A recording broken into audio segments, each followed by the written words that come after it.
Good morning, everybody. Joe at the Big Sky Model Workshop here on a Sunday morning, and you know what that means. Sunday morning model cars and coffee. Hosted, of course, by Paul, Left Coast Model Car Builds, the craze that is sweeping the model car community, which has been awesome. So this week's submission for me is not a model-ish. Kind of is, because I don't have any done. I really need to get back at it. I got absolutely nothing accomplished yesterday like I wanted to. But this one's pretty cool. It's got a couple of backstories to it. There's a little bit of modeling in here, so I hope you guys enjoy. I'm going to get right to it here. So, what this is, I'll give you my first backstory. There's a bunch. What I used to do before I got back into model cars was, I've done a handful of things. I did some RCs for a while, and I did Hot Wheels, because I wanted to restore my own set of Sweet 16s, which I should have kept. But I restored Tonka trucks, because the kids absolutely thought they were so cool. And I've showed some stuff before. But to do those, I did sandblasting and powder coating. I had a sandblast cabinet in the garage and a powder coat setup. I used an electric smoker for an oven. And I would do ones for the kids every year at Christmas, and I would restore some and sell them on eBay. And I did a handful of commission builds, which I'll never do again. And it's not because they didn't turn out good and the people were absolutely awesome about it. I just put so much pressure on myself that I didn't enjoy it. And this is a hobby. Hobbies are supposed to be fun. So this, you can tell, is very, very pitted. So to get these things nice and smooth to powder coat, you need something that will handle 400 degrees in the oven and that powder coat can stick to, anything that carries an electric charge. In that case, for me, the product that seemed to work the best was thinned out JB Weld, which is a nightmare to sand. Yeah, it's sandable. It's not fun. So I didn't bother, because this thing is bad. Bad.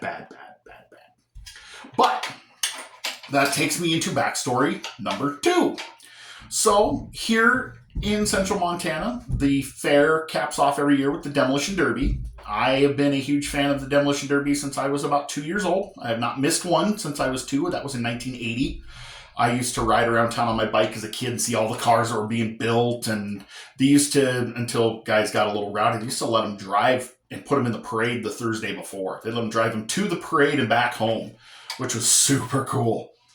So my oldest son has taken my affinity for Demolition Derby as well. I have not missed one since I was 2, whether I was a spectator, a competitor. I've driven in and won quite a few, or as the announcer, which is the role that I've taken off and on for the last several years, just because I unfortunately can't drive anymore. The last one I ran was in 2021 before I tore my shoulder apart the first time.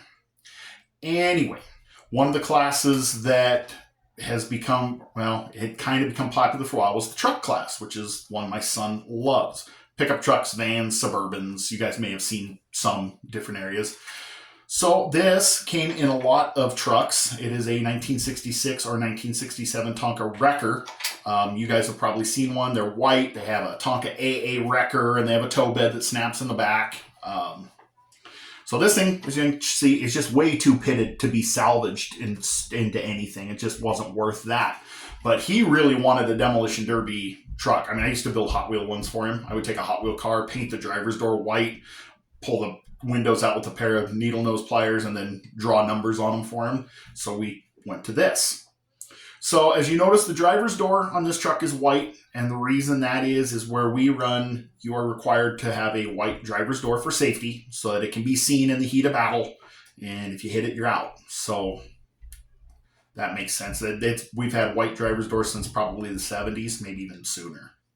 The paint is nothing fancy. He picked a color at Ace Hardware. It's just purple out of the rattle can. It doesn't have to be nice. It's a derby vehicle. It doesn't have to, it laid down nice, but what I think is super cool, what I'm proud of, is the exhaust stacks. So those of you unfamiliar with Demolition Derby, the reason that we run the exhaust out of the hood is threefold. One, it's super cool. That's cool guy stuff. If you're running late at night under the lights and you got the flames shooting out of the pipes and backfiring and popping, that's cool. Face it, that's cool. Number two, most important one, is to get the heat out of the engine compartment. You usually don't have a fan shroud in these. Sometimes we take the fan out so it doesn't chop radiator hoses or get locked up in the radiator when the front end gets all smashed up and in, so you can keep running.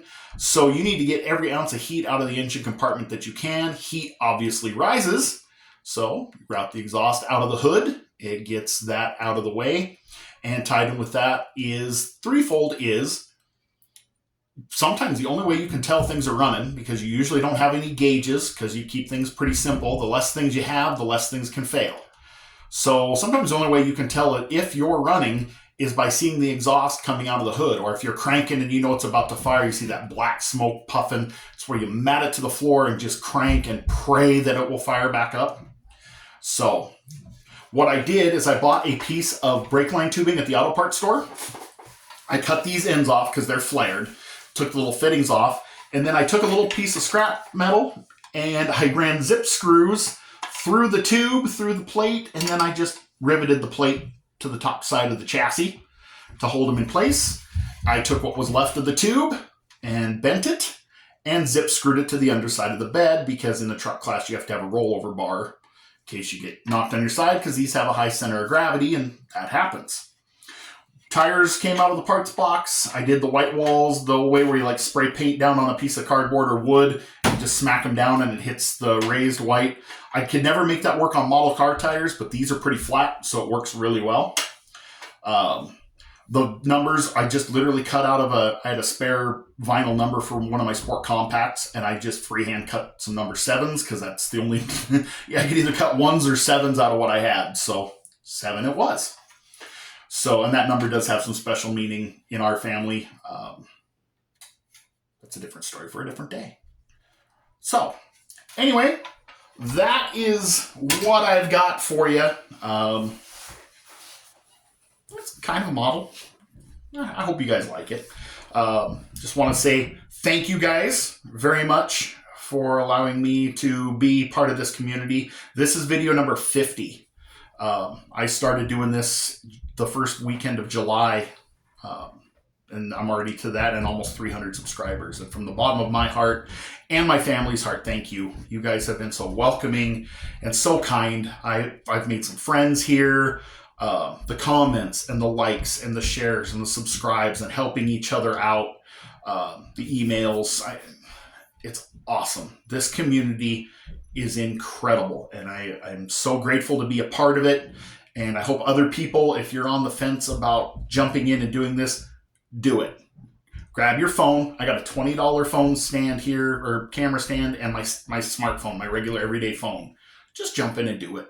We're all here to encourage and help each other out, and it's awesome. So that being said, I'm going to try to build something today and tomorrow. I've got one more video that's going to come out a little later today because I jumped into another group build, because of course I did. And if you are part of USAC, the video for the kit got dropped on Facebook. Go check that out. I'm super excited. I'm honored to be part of that. I can't wait. It's a car that is near and dear to my heart, so I'm jacked for that. Anyway, that's about all I got, guys. I'm going to go catch up on everybody else's Sunday morning model cars and coffee while I can. You guys have a great, safe, wonderful Labor Day weekend. If you have to work, I've been there. Hang in there. Those of you who've got the time off, enjoy it with your friends and family. Build something if you can. That's what I'm going to go do. I'll talk to you later.